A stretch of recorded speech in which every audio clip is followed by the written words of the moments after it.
بسم اللہ الرحمن الرحیم نحمدہ ونصلی علی رسولہ الکریم اما بعد۔ سیرت کورس الحمدللہ ہمارا جاری ہے، اور آج سیرت کورس کی جو ہماری کلاس ہے اس کا آغاز کرنے سے پہلے میں ہمیشہ کی طرح یہ گزارش آپ سے کروں گا کہ سیرت کی کلاس کے دوران اور سیرت کی کلاس شروع ہونے سے پہلے درود شریف کا بہت زیادہ اہتمام کریں۔ رسول اللہ صلی اللہ علیہ وسلم پر جتنا ہم درود کثرت سے پڑھیں گے، اللہ تعالیٰ اس کی برکت سے ہمیں رسول اللہ صلی اللہ علیہ وسلم کی سچی محبت بھی عطا فرمائیں گے، اور جو سیرت ہم پڑھ رہے ہیں اللہ تعالیٰ اس پر عمل کرنے کی توفیق بھی عطا فرمائیں گے۔ دوسری گزارش میری کہ سیرت اس نیت سے سنیں، اس نیت سے پڑھیں کہ بھائی ہم روزانہ کے سبق میں، ہفتہ وار جو ہمارا سبق ہوتا ہے، جو سبق ہمیں ملے گا سیرت سے سیکھنے کو، ہم اس کو اچھے طریقے سے سیکھیں گے، اور اس نیت سے ہم یہ سن رہے ہیں، سمجھ رہے ہیں کہ اس پر ہم اپنی زندگی میں عمل کریں گے اور اس کے داعی بنیں گے، لوگوں کو دعوت دیں گے۔ اس نیت سے ہر کلاس آپ سننا شروع کریں، مجھے اللہ تعالیٰ کی ذات سے امید ہے اس کا آپ کو بہت فائدہ ہوگا۔ کوشش کریں فیملی کے ساتھ، بچوں کے ساتھ، دوستوں کے ساتھ سنیں، اس کے نوٹس لیں، زیادہ سے زیادہ اس کو توجہ کے ساتھ سنیں، ایک بار نہیں بار بار سنیں۔ ایک بار سننے سے شاید ساری چیزیں سمجھ میں نہ آئیں، دوسری تیسری چوتھی دفعہ سنیں گے تو زیادہ بہتر سمجھ میں آ جائے گا۔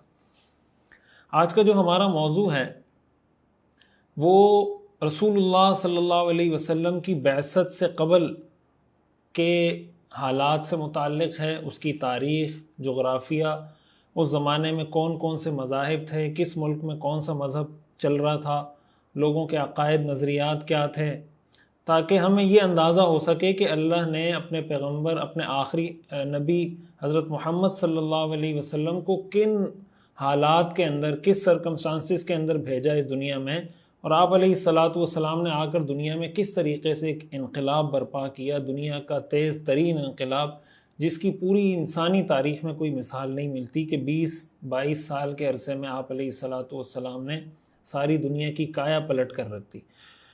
تو اس کے لیے کچھ جیوگرافیکل ٹرمینالوجیز ہیں، اس کا سمجھنا بھی، جغرافیہ کی کچھ اصطلاحات ہیں، اس کا سمجھنا بھی ضروری ہے۔ وجہ اس کی ہے کہ سیرت جب ہم بیان کرتے ہیں تو سیرت تاریخ کا حصہ ہے۔ تاریخ اور جغرافیہ، ہسٹری اور جیوگرافی، ان کا آپس میں بڑا مضبوط جوڑ ہے، یعنی ایک دوسرے سے جدا نہیں ہو سکتے۔ وجہ اس کی کہ جب آپ سیرت پڑھ رہے ہوتے ہیں، تاریخ ہم سن رہے ہوتے ہیں، پڑھ رہے ہوتے ہیں، تو بار بار آپ کو یہ سننے کو ملے گا کہ بھئی یہ مشرق میں ہے، وہ مغرب میں ہے، شمال میں ہے، جنوب میں ہے، یہ اس کے ساؤتھ میں ہے، نارتھ میں ہے، یہ چیزیں بار بار آپ کو سننے کو مل رہی ہوں گی۔ تو یہ ورڈز، یہ الفاظ ہم بار بار سن رہے ہوتے ہیں، لیکن ہمیں یہ نہیں پتہ ہوتا کہ شمال کا مطلب کیا ہے، مشرق کا مطلب کیا ہے، مغرب کا مطلب کیا ہے۔ تو یہ کچھ وہ ضروری اصطلاحات ہیں کہ آپ اس کو سمجھ لیں، آئندہ کے لیے کہیں تاریخ کی کتاب پڑھ رہے ہوں یا سیرت کا جب ہم درس انشاءاللہ آگے بھی چلے گا، تو جہاں جہاں یہ اصطلاحات ہیں تو کم از کم آپ کو اس حوالے سے کوئی کنفیوژن نہ ہو۔ جغرافیہ کی ایک اصطلاح استعمال ہوتی ہے مشرق، مغرب، شمال، جنوب، آپ نے سنا ہوگا ایسٹ، ویسٹ، نارتھ اور ساؤتھ۔ اس کا مطلب کیا ہوتا ہے؟ مشرق، مغرب، شمال، جنوب کا مطلب یہ ہوتا ہے کہ اگر آپ کے سامنے نقشہ ہو نا، میپ ہو، اور آپ مثال کے طور پر اس وقت پاکستان میں کھڑے ہیں، تو آپ کے دائیں طرف، یعنی آپ کے رائٹ سائڈ پہ جو ایریا آئے گا نا، وہ کہلاتا ہے ایسٹ یا مشرق، اور جو بائیں طرف ایریا آئے گا اس کو جو جغرافیہ کی اصطلاح میں کہا جاتا ہے مغرب یا ویسٹ، اور جو اوپر کی طرف علاقہ آئے گا، ملک آئیں گے، ان کو کہا جائے گا شمال یا نارتھ، اور جو نیچے کی جانب علاقہ آئے گا اس کو کہا جائے گا جنوب یا ساؤتھ۔ تو یہ جغرافیہ کا ایک بیسک اصول ہے۔ ڈائریکشن، جو 4 ڈائریکشن ہے، مشرق، مغرب، شمال، جنوب، یہ آپ کو پتہ ہونا چاہیے۔ تو جب ہم یہ کہتے ہیں مثال کے طور پر کہ جزیرۃ العرب کے مشرق میں خلیج فارس ہے، تو جزیرۃ العرب کے مشرق کا مطلب یہ کہ اس کے دائیں جانب خلیج فارس ہے۔ جب ہم یہ کہتے ہیں کہ جزیرہ عرب کے مغرب میں بحیرہ قلزم ہے یا ریڈ سی ہے، اس کا مطلب یہ ہوتا ہے کہ جزیرۃ العرب کے بائیں جانب ریڈ سی اور بحیرہ قلزم ہے۔ اسی طرح جب ہم یہ کہتے ہیں کہ جزیرہ عرب کے شمال میں شام ہے، اردن ہے، فلسطین ہے، اس کا مطلب یہ ہوتا ہے کہ جزیرۃ العرب کا جو اوپر والا حصہ ہے اس کی جانب۔ اور جب ہم یہ کہتے ہیں کہ جزیرۃ العرب کے جنوب میں یمن اور یہ علاقے ہیں، اس کا مطلب یہ ہوتا ہے جزیرۃ العرب کا جو نیچے والا حصہ ہے اس کو جنوب کہتے ہیں۔ تو سب سے پہلے تو یہ 4 ڈائریکشنز ہمیں پتہ ہونی چاہیے کہ جب ہم یہ اصطلاح بار بار سنتے ہیں استعمال کرتے ہیں ہمیں اس کا پتہ ہونا چاہیے. آپ جانتے ہیں کہ ہم پاکستان میں رہتے ہیں تو پاکستان سے سعودی عرب بائیں جانب ہے, اس لیے ہمارا قبلہ مغرب کی جانب ہے, تو ہم مغرب کی طرف رخ کر کے نماز پڑھتے ہیں, یعنی بائیں جانب رخ کر کے نماز پڑھتے ہیں. اچھا, ایک اصطلاح یہ ہو گئی. دوسری اصطلاح یہ سمجھیں, ہم جزیرۃ العرب کی اصطلاح بار بار استعمال ہوتی ہے. جزیرۃ العرب بھی کہتے ہیں, جزیرہ نماء عرب بھی کہتے ہیں, اور انگریزی میں اس کو عربین پیننسولا کہتے ہیں. تو جزیرہ تو آپ جانتے ہیں, جزیرہ کا مطلب یہ ہوتا ہے خشکی کا وہ حصہ جس کے چاروں طرف پانی ہو, اس کو جزیرہ کہا جاتا ہے. لیکن ہم جزیرۃ العرب کی بات کریں گے. رسول اللہ صلی اللہ علیہ وسلم کی جو بعثت ہوئی, حرمین شریفین, مکہ مکرمہ, مدینہ منورہ, یہ سارے جزیرۃ العرب میں یعنی لوکیٹ ہیں. تو جزیرۃ العرب یہ پورا جزیرہ نہیں ہے, یعنی اس کے چاروں طرف پانی نہیں ہے, اس کے 3 طرف پانی ہے. اس کے دائیں یعنی مشرق میں, مغرب میں اور جنوب میں. مشرق, مغرب, جنوب میں پانی ہے اور شمال کی طرف خشکی ہے, یعنی اس کے 3 طرف پانی ہے, چوتھی طرف پانی نہیں ہے. اس لیے اس کو جزیرہ نہیں کہا جاتا, اس کو جزیرہ نما کہتے ہیں, جزیرہ نماء عرب کہتے ہیں. جزیرہ نما اس لیے کہتے ہیں کہ یہ جزیرہ نہیں ہے لیکن جزیرے جیسا ہے, اور انگلش میں اس کو عربین پیننسولا کہتے ہیں. تو جزیرہ اور جزیرہ نماء عرب میں, جزیرہ نما میں یہ فرق ہے. اسی کو ہم عربی میں جزیرۃ العرب بھی کہتے ہیں, کبھی شبہ الجزیرہ کہتے ہیں. تو ایک اصطلاح آپ کے ذہن میں یہ ہونی چاہیے کہ جزیرہ کس کو کہا جاتا ہے. جزیرۃ العرب کی جب ہم بات کرتے ہیں, اس سے مراد وہ پورا خطہ ہے. میں کوشش کروں گا ویڈیو میں آپ کے سامنے وہ نقشہ بھی آ جائے, جو اس وقت تقریباً 12 ملکوں میں تقسیم ہو چکا ہے. یعنی اس میں سعودی عرب ہے, اس میں یمن ہے, اس میں قطر ہے, بحرین ہے, اس میں UAE ہے, پھر اس میں جناب آپ اوپر کی طرف چلے جائیں تو شام ہے, اردن ہے, لبنان ہے, فلسطین ہے. یہ سارے جو ممالک ہیں, بحرین ہے, عمان ہے, یہ پورا جو ایریا ہے اس کو جزیرہ نماء عرب کہا جاتا ہے. اس وقت یہ 12 ملکوں میں تقسیم ہو چکا ہے. مسلمانوں کے جو مختلف ممالک بنے ہوئے ہیں, جو عموماً گلف کنٹریز بھی کہلاتی ہیں ان میں سے کچھ, تو اس کو جزیرہ کہا جاتا ہے, جزیرہ نما کہا جاتا ہے جزیرۃ العرب کو. اچھا جناب, اب ایک دوسری اصطلاح استعمال ہوتی ہے خلیج کی یا گلف. آپ نے سنا ہوگا پرشین گلف یا خلیج فارس. تو گلف کا مطلب یہ ہوتا ہے کہ آپ اس کو یوں تعبیر کر سکتے ہیں کہ یعنی آپ اس کو جزیرے کا الٹ کہہ سکتے ہیں, جزیرہ نما کا. جزیرہ نما کے بارے میں ہم نے کہا نا کہ خشکی کا وہ حصہ جس کے 3 طرف پانی ہو, تو خلیج اس کو کہتے ہیں کہ پانی کا وہ حصہ جس کے 3 طرف خشکی ہو. یعنی بڑا سمندر ہے, اس سے کوئی تنگ راستہ بنا کے پانی کسی جگہ نکل گیا اندر, تنگ راستے سے داخل ہو رہا ہے, اور آگے وہ ایک سمندر ہے یا بحیرہ یا چھوٹا سمندر ہے, اور لیکن اس کے تینوں طرف خشکی ہے, اور ایک طرف سے وہ رستہ بنا کے اندر چلا گیا. اس کو خلیج کہا جاتا ہے یا گلف کہا جاتا ہے. اچھا, اب ہم آتے ہیں جزیرۃ العرب کے لوکیشن کی طرف, کہ جزیرۃ العرب کہاں لوکیٹ کرتا ہے, یہ واقع کہاں پر ہے, اس کا محل وقوع کیا ہے. جزیرۃ العرب کے مشرق میں پرشین گلف ہے جس کو خلیج فارس کہا جاتا ہے. ٹھیک ہے, خلیج فارس.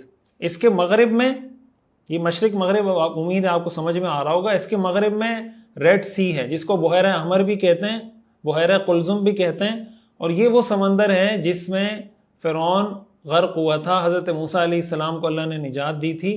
یہ آپ سمجھیں ایشیا اور افریقہ کے درمیان کا ایک سمندر ہے جس کو ریڈ سی کہا جاتا ہے, بحیرہ قلزم بھی کہا جاتا ہے. ہمارے ہاں یہ مشہور ہے کہ بعض جگہ لوگ سن رہے ہوتے ہیں کہ بھائی فرعون دریائے نیل میں غرق ہوا تھا, تو دریائے نیل میں نہیں, یہ جو ریڈ سی ہے بحیرہ قلزم, اس میں وہ غرق ہوا تھا, اور وہ افریقہ یعنی مصر افریقہ میں آتا ہے, وہاں سے وہ اس طرف آنے کی کوشش کر رہے تھے. تو جزیرہ عرب کے مشرق میں پرشین گلف ہے, اور جزیرہ عرب کے مغرب میں, اس کے ویسٹ میں بحر احمر ہے یا ریڈ سی ہے, اور اس کے جنوب کی طرف اگر آئیں تو اس کے جنوب میں بحیرہ عرب جس کو عربین سی کہا جاتا ہے, بحیرہ عرب. اور بحیرہ عرب کے نیچے پھر بحیرہ ہند ہے, انڈین اوشن اس کو کہا جاتا ہے. تو اس کا مطلب یہ ہوا کہ دائیں طرف بھی پانی ہے, بائیں طرف بھی پانی ہے, نیچے کی طرف بھی پانی ہے. اور جو شمال ہے اوپر کی جانب, میں نے آپ کو بتایا کہ شام, فلسطین, لبنان, اردن, یہ ممالک ہیں, اور پھر آگے جا کے یہ شام کے علاقے آگے ترکی اور دوسرے ملکوں سے ملے ہوئے، تو یہ علاقہ، یہ جو اس کی ڈائریکشن ہے، اس میں خشکی ہے، اس میں پانی نہیں ہے، تو یہ تو اس کی لوکیشن ہے۔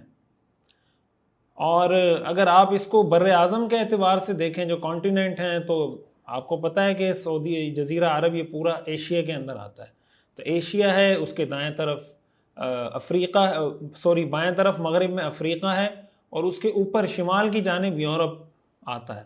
اور آپ جانتے ہیں، یہ آپ کے علم میں ہونا چاہیے کہ رسول اللہ صلی اللہ علیہ وسلم کی جب بعثت ہوئی ہے تو اس وقت دنیا میں جو معلوم بر اعظم تھے وہ یہ 3 تھے۔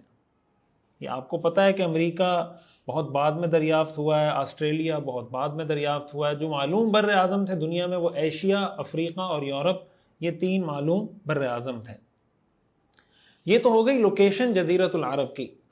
اب اس کے بعد ہم آتے ہیں رسول اللہ صلی اللہ علیہ وسلم کی بعثت کے وقت جو آس پاس کے ملک تھے، یا اس وقت کی جو بڑی بڑی سلطنتیں تھیں، وہ کون کون سی تھیں، اور ان کے حالات کیا تھے، ان کے مذہبی حالات کیا تھے، اور ان کے اخلاقی حالات کیا تھے، ان کا تمدن، ان کی تہذیب، ان کے اخلاق، ان کا کردار، معاشرت، معیشت، سیاست، وہ کہاں پہ کس سٹیج پہ کھڑے ہوئے تھے، کیا لیول تھا ان کا، کیا سٹیٹس تھا۔ اور پھر رسول اللہ صلی اللہ علیہ، یہ آپ کو سمجھنا اس لیے ضروری ہے کہ اس سے جب اس کے بعد ہم سیرت پڑھیں گے نا کہ آپ علیہ السلام نے انقلاب برپا کیا، اپنی تعلیمات جب آپ نے پیش کی، وحی کی تعلیمات پیش کی، تو اس سے پتہ چلے گا کہ چینج کیا آیا تھا معاشرے میں، اس لیے اس کا سمجھنا ضروری ہے۔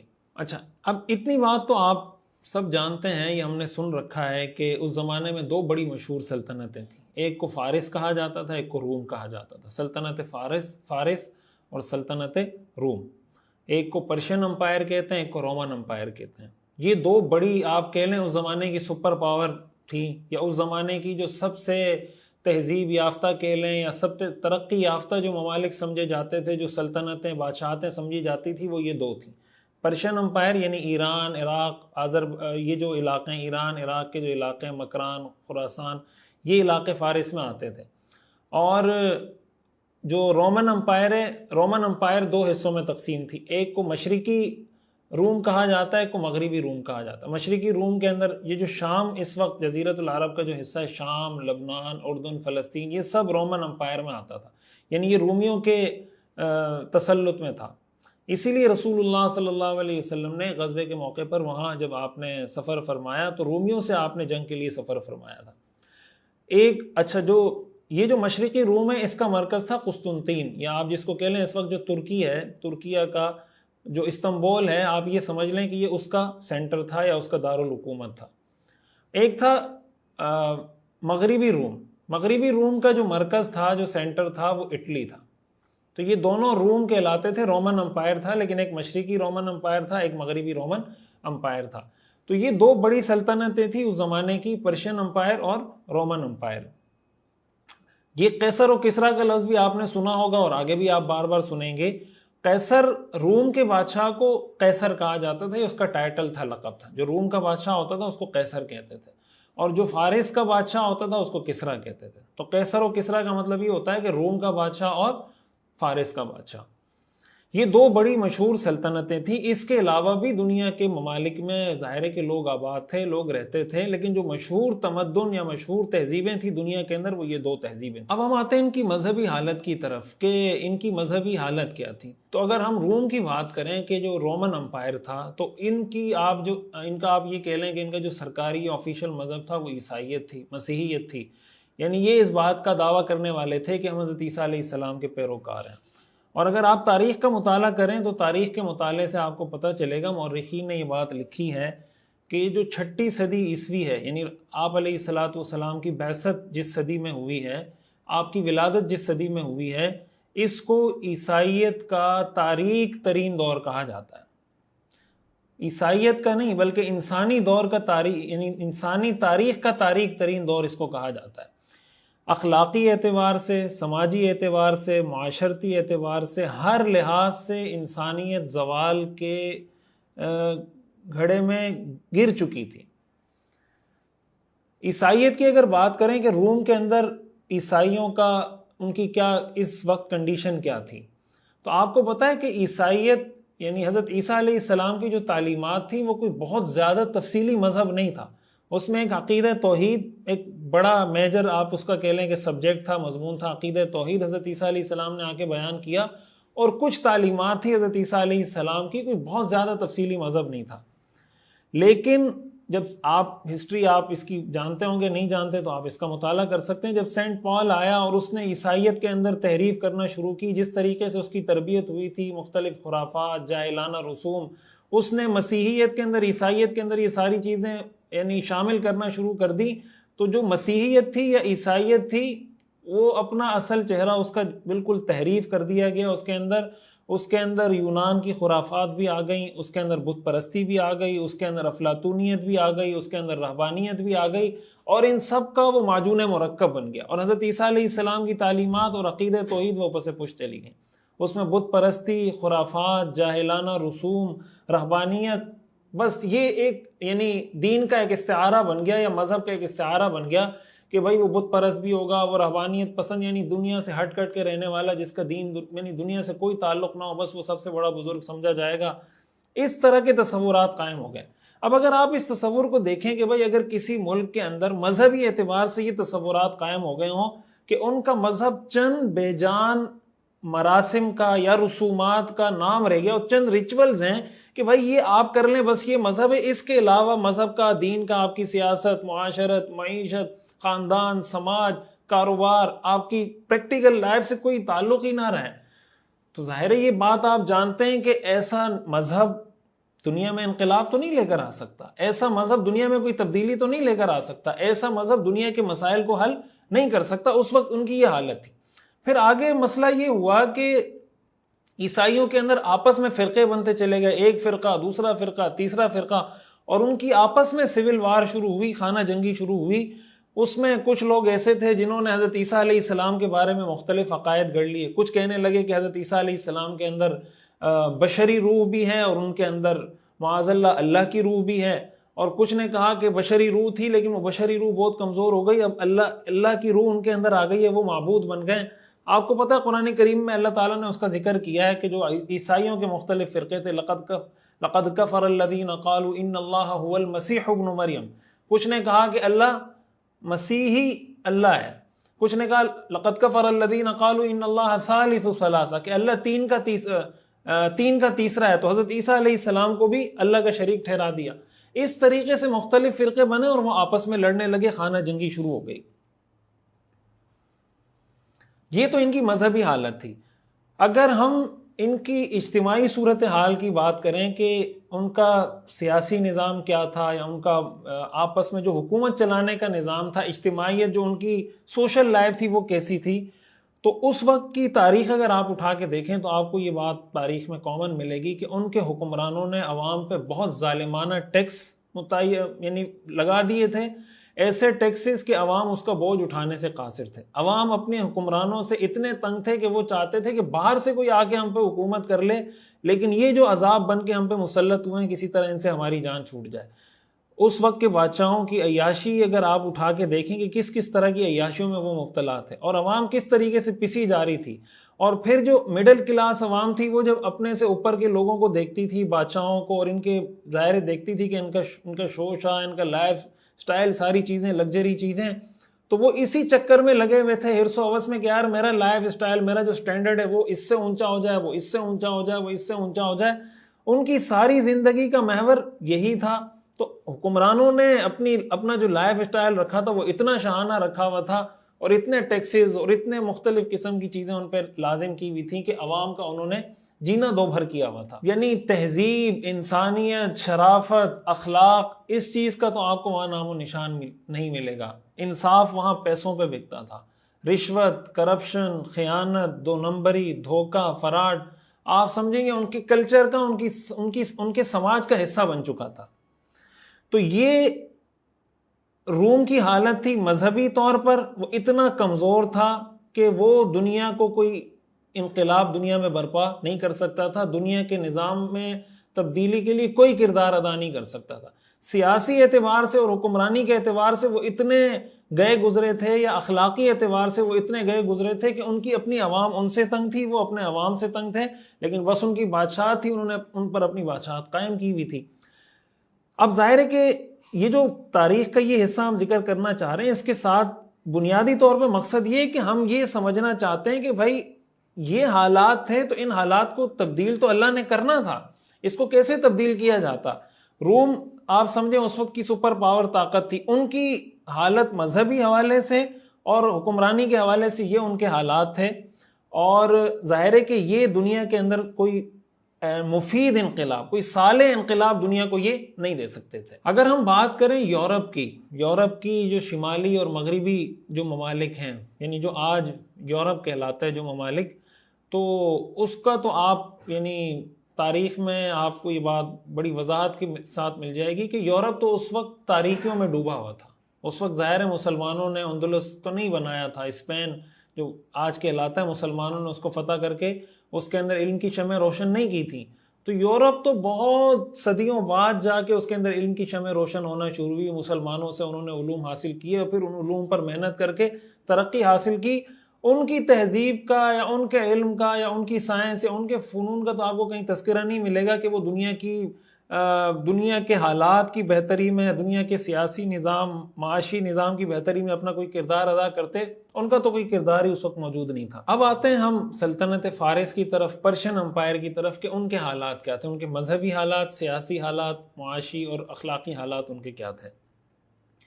جو پرشین امپائر ہے اس میں زیادہ تر جو لوگ تھے وہ مجوسی تھے، یعنی آگ کو پوجنے والے، آگ کی عبادت کرنے والے لوگ تھے۔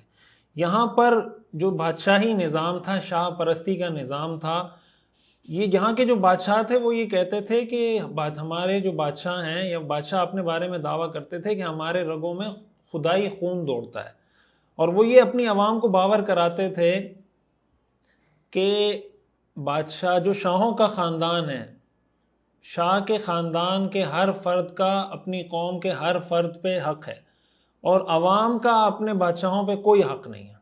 یہ ان کو باقاعدہ سکھایا جاتا تھا، یہ ان کے نظریے عقیدے میں شامل تھا کہ بادشاہوں کا عوام کے مال میں اور ہر چیز میں حق ہے، اور عوام کا بادشاہوں کے اوپر کوئی حق موجود نہیں ہے۔ اس لیے کہ جس طرح ہندوؤں کے اندر آپ کو ملتا ہے نا مختلف ذات پات جو آپ کو ملتے ہیں، برہمن ہیں، شودر ہیں، کہ بھئی یہ ایلیٹ کلاس ہے یا یہ ایلیٹ کاسٹ ہے کہ یہ حکمرانی کرے گی، یہی جو تصور تھا وہ ایران کے مجوسیوں کے اندر موجود تھا۔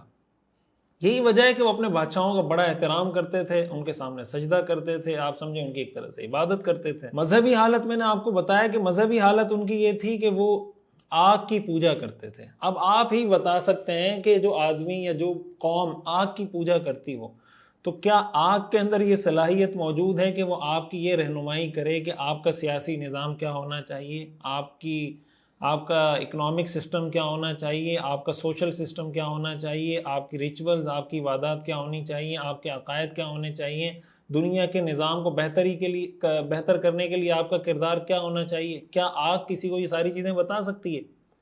ظاہر ہے کہ نہیں بتا سکتی۔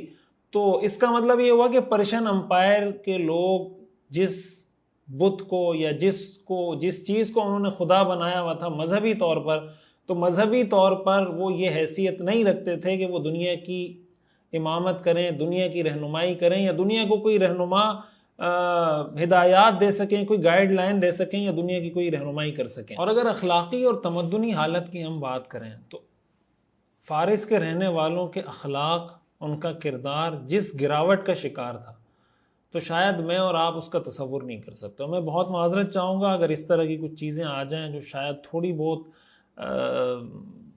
حیا کے خلاف ہیں، لیکن میں تاریخ کے حوالے سے ظاہر یہ چیزیں بتا رہا ہوں، تو اس کا سمجھنا اس لیے ضروری ہے۔ میں اس کے بعد آج کی ایک تو یہ چیز اس کی طرف میں نے آنا ہے کہ حضور علیہ الصلوۃ والسلام نے پھر انقلاب برپا کیا، تو آپ کو یہ سمجھ میں آئے گا کہ حضور نے تبدیلی کیا پیدا کی دنیا کے اندر اور اس کے اسباب کیا تھے، اور پھر ساتھ ہی ساتھ آج کی دنیا میں جو کچھ ہو رہا ہے تھوڑا میں اس کے ساتھ اس کو ریلیٹ کرنا چاہوں گا کہ اس زمانے کے حالات کیا تھے اور آج کے حالات کیا ہیں، اور آج کے مسائل کا حل سیرت کی روشنی میں کیا ہے۔ ان کی جو اخلاقی گراوٹ تھی وہ اتنی زیادہ تھی کہ ان کے نزدیک عورت کی کوئی حیثیت نہیں تھی۔ ان میں ایک فرقہ ایسا تھا، زرداشتہ کہلاتا ہے، ان کا ایک طبقہ تھا کہ جن کی نظر میں بیٹی سے نکاح کرنا جائز تھا۔ ان کا ایک مشہور بادشاہ یزدجر دوم جس کو کہا جاتا ہے، اس نے اپنی بیٹی سے شادی کی، پھر اس کو قتل کر دیا۔ ایک ان کا بادشاہ تھا بہرام، جو 6 صدی عیسوی میں حکمران بنا، اس نے اپنی بہن سے شادی کی. یہ وہ غیر فطری عمل ہے جو اس وقت کی بھی ساری متمدن دنیا میں برا سمجھا جاتا تھا کہ یار بہن بیٹی والدہ ان سے نکاح نہیں ہو سکتا, یہ مقدس محترم رشتے اس طرح کے ہیں کہ ان سے نکاح نہیں ہو سکتا. لیکن ان کے ہاں اخلاقی گراوٹ یہ تھی کہ اس کی کوئی حیثیت ان کی نظر میں نہیں تھی. اور اس سے بھی آگے بڑھیں, فارسیوں کا, ایرانیوں کا ایک اور فرقہ تھا مزدکیہ. مزدک ایک نام شخص تھا, اس کی طرف منسوب ہے. اس نے یہ تھیوری پیش کی کہ بھائی عورت پر انسانوں کا ایسے حق ہے جیسے کسی بھی انسان کا پانی پر, آگ پر, ہوا پر, جیسے وہ سب کے لیے مشترک ہے نا, کہ کوئی بھی پانی کہیں پینا چاہے پی سکتا ہے, ہوا سب کے لیے عام ہے. اسی طرح اس نے کہا کہ جتنی عورتیں ہیں دنیا کی, اس پر ہر انسان کا حق ہے, بالکل ایسے حق ہے جس کا اس کا پانی اور ہوا پر اور آگ پر حق ہے, اسی طرح اس کا عورتوں پر حق ہے. اور اس کی وجہ سے جو عیاش پرست لوگ تھے, جو آوارہ لوگ تھے, جو لوفر لوگ تھے, ظاہر ہے کہ آپ سمجھ سکتے ہیں کہ ان کے تو وارے نیارے ہو گئے کہ بھئی ہمارے لیے سب کچھ جائز ہو گیا. اور اس کو انہوں نے صرف یہ نہیں کہ قانونی طور پر, اس کو انہوں نے مذہبی رنگ دے کر, ایک مذہبی آزادی کے طور پر اس کو متعارف کروایا کہ ہمارا مذہب اس چیز کی اجازت دیتا ہے. یہ ان کی حالت تھی اخلاقی گراوٹ کی. تاریخ کی کتابوں میں لکھا ہے, چینی ایک سیاح ہیں, انہوں نے یہ بات لکھی ہے اپنی کتاب میں کہ میں ایران کا اس زمانے میں نے وزٹ کیا, میں ایران گھوما پھرا, تو میں نے وہاں یہ بات دیکھی. چین کے ایک سیاح نے یہ بات لکھی ہے کہ وہاں نکاح کے لیے کوئی رشتہ مقدس نہیں ہے. اس نے یہ بات لکھی ہے کہ ازدواجی تعلقات کے لیے فارس میں کسی بھی رشتے کا استثناء نہیں ہے. یعنی اس سے آپ اندازہ لگائیں کہ وہ بھی اس چیز کو غلط سمجھتے تھے. جو چین سے گھومنے کے لیے سیاح آیا ہوا تھا وہ بھی اس چیز کو غلط سمجھتا تھا. یہ ان کی اخلاقی حالت تھی. اب جس قوم کی مذہبی حالت میں نے پہلے آپ کو بتا دی, آگ کے پجاری ہیں, ان کی اگر اخلاقی گراوٹ کی بات کریں تو اخلاقی گراوٹ میں وہ اس حد تک گرے ہوئے تھے, شاہ پرستی میں وہ اتنا تھے کہ اپنے بادشاہوں کے سامنے وہ سجدے کرتے تھے. یہ جس قوم کی حالت ہو, کیا ایسی قوم دنیا کی رہنمائی کر سکتی ہے؟ یہ جو قرآن کریم میں اللہ تعالیٰ نے فرمایا نا, کتاب انزلناہ الیک لتخرج الناس من الظلمات الی النور, یہ کتاب ہم نے آپ کی طرف نازل کی تاکہ آپ لوگوں کو اندھیروں سے نکال کر روشنی کی طرف لے کر آئیں. اس سے آپ کو پتہ چلے گا کہ انسانیت کن اندھیروں میں, کن تاریکیوں میں پڑی ہوئی تھی. ان کے اخلاق, کردار, مذہب کس قسم کی گراوٹ کا وہ شکار تھے اور کس قسم کے زوال کا وہ شکار تھے. اور پھر اللہ نے اپنے رسول کو بھیجا تو اللہ کے رسول نے اس وحی کی تعلیمات کے ذریعے انسانیت کو کس معراج پہ پہنچایا. اب اگر ہم بات کریں, اس سے بھی آگے چلیں, چین کی بات کریں, ظاہر یہ مشرق میں, ایسٹ میں واقع ہے, دنیا کے مشرق میں ہے, جزیرۃ العرب کے بھی مشرق میں ہے. تو بدھ مت کی بات کریں تو بدھ مت اور ہندوازم, یہ ہندو دو الگ الگ مذہب تھے, لیکن 6 صدی عیسوی کی اگر بات کریں تو بدھ مت اور ہندوازم تقریباً آپ سمجھیں یہ ایک جیسے بن گئے تھے. یعنی جو چیزیں ہندوؤں میں رائج تھیں, جن اوتاروں کی, دیوتاؤں کی وہ عبادت کرتے تھے, بدھ مت کے پیروکاروں نے بھی انہی اوتاروں, انہی دیوتاؤں کو اختیار کر لیا, ان کی عبادت کرنا شروع کر دی. اور یعنی آپ یہ سمجھیں کہ بدھ مت یہ بت پرستی کا ایک مذہب بن گیا. یہ جہاں جاتے تھے اپنے ساتھ بتوں کو لے جاتے تھے اور گوتم کے مجسمے ہر جگہ نصب کرتے تھے. تو یہ ان کا جو مذہب تھا وہ سارا سمجھیں بدھ مت اور ہندوازم اس کے اندر مکس ہو کے یہ ان کا مذہب تھا یا یہ ان کی ثقافت تھی. اس کو بھی اگر آپ دیکھیں کہ بھئی چین کے لوگ اس زمانے میں وہ آپ سمجھیں دنیا سے ہٹ کٹ کے اس طرح رہتے تھے کہ نہ ہم نے دنیا سے کچھ سیکھنا ہے نہ دنیا کو کچھ سکھانا ہے. آج بھی اگر آپ چین کو دیکھیں نا, چین کا جو مائنڈ سیٹ ہے یا ان کی جو نفسیات ہیں, انہوں نے آپ کو پتہ ہے گوگل, یوٹیوب وغیرہ وغیرہ سب کچھ وہاں پہ بین ہے. ان کا اپنا سرچ انجن ہے, اپنے ویڈیوز کے اپنے پلیٹ فارم ہے, سب کچھ ان کا اپنا ہے. وہ کوئی گوگل, یوٹیوب وغیرہ نہ استعمال کرتے ہیں نہ اس کو استعمال کرنے کی اجازت دیتے ہیں. تو اس وقت بھی ان کا جو مائنڈ سیٹ تھا, اس وقت تو چین ظاہر ہے ڈومینیٹ کر رہا ہے بہت ساری چیزوں میں, لیکن مائنڈ سیٹ ان کا یہ تھا کہ نہ ہم نے کسی سے کچھ سیکھنا ہے نہ کسی سے کچھ سکھانا ہے, بس اپنی دنیا میں اپنے وہ مگن تھے. اب ظاہر ہے کہ یہ دنیا کے اندر یہ جو قوم تھی یا یہ جو پورا طبقہ تھا یا یہ جو کمیونٹی تھی, یہ دنیا کے لیے, دنیا کی تہذیب اور ثقافت میں انقلاب پیدا کرنے کے لیے ان کے پاس بھی کوئی پیغام موجود نہیں تھا۔ ہندوستان کی بات کریں تو ہندوستان کے بارے میں تو آپ جانتے ہیں کہ ہندوازم وہاں پر قدیم تاریخ سے موجود تھا، اور مولانا سید ابو الحسن علی ندوی صاحب نے یہ بات لکھی ہے، انسانی دنیا پر مسلمانوں کے عروج و زوال کا اثر، ان کی ایک کتاب ہے عربی میں ماذا خسر العالم بانحطاط المسلمین، کے اس پر مورخین کا اتفاق ہے کہ تاریخ کے بدترین دور سے اس وقت ہندوازم گزر رہا تھا، وہاں کا جو طبقہ تھا وہ اس سے گزر رہا تھا۔ یعنی بدترین دور سے مراد ہے کہ اخلاقی اعتبار سے جو ان کا کاسٹ کا جو ذات پات کا نظام ہے، جو عورت کی وہاں پہ حالت ہے، آپ کو پتہ ہے ہندوازم کے اندر جو عورت کو ستی کر دینا اور عورت کے ساتھ جو برا سلوک رکھا جاتا ہے وغیرہ وغیرہ، تو وہ اس حوالے سے بہت بدترین حالات کا شکار تھا ہندوستان بھی۔ یہ تو آپ سمجھیں کہ اس وقت کے حالات میں نے آپ کو بتایا کہ پرشین امپائر کے کیا حالات تھے، رومن امپائر کے کیا حالات تھے، چین کے کیا حالات تھے، ہندوستان کے کیا حالات تھے۔ اب ہم آتے ہیں کہ خود جزیرت العرب کے کیا حالات تھے، اور اسی سے پھر ہم آگے اس بات کی طرف بڑھیں گے کہ اللہ تعالیٰ نے اپنے آخری پیغمبر کو بھیجنے کے لیے اس جگہ کا انتخاب کیوں کیا، اور پھر اس کی طرف آئیں گے کہ اس جگہ میں بھی اللہ نے حضرت محمد صلی اللہ علیہ وسلم کا انتخاب کیوں کیا۔ یہ چیزیں جب آپ کو سمجھ میں آ جائیں گی، پھر آگے جب سیرت انشاءاللہ آپ پڑھیں گے بہت اچھے طریقے سے اس کو سمجھ سکیں گے۔ اچھا، جزیرت العرب کی اگر ہم بات کریں تو جزیرت العرب میں اگر ہم ان کی حکومتوں کی بات کریں تو جزیرت العرب آپ سمجھیں دنیا کی تاریخ میں ہمیشہ ایک نمایاں جگہ رہی ہے۔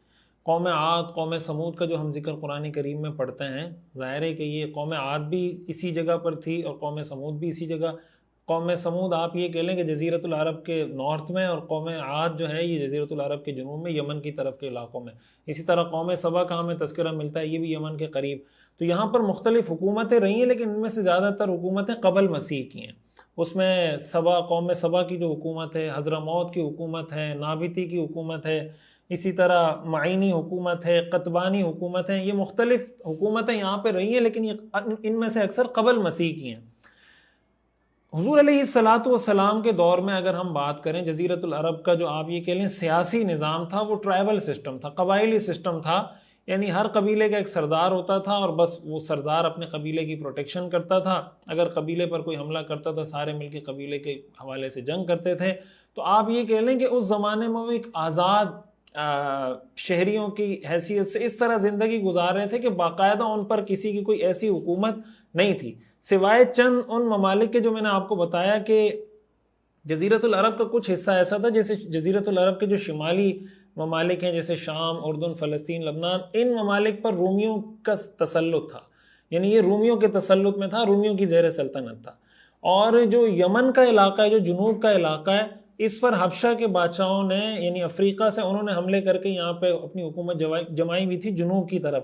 آپ کو پتہ ہے ابرہہ نے جو لشکر بھیجا تھا بیت اللہ کو شہید کرنے کے لیے، تو وہ ابرہہ جو حکمران تھا وہ آپ حبشہ کے لوگوں کا ہی بنایا ہوا حکمران تھا یمن کے علاقوں پہ۔ اس نے یہ کام، عیسائی تھا وہ، اور اس نے یہ کام کیا تھا۔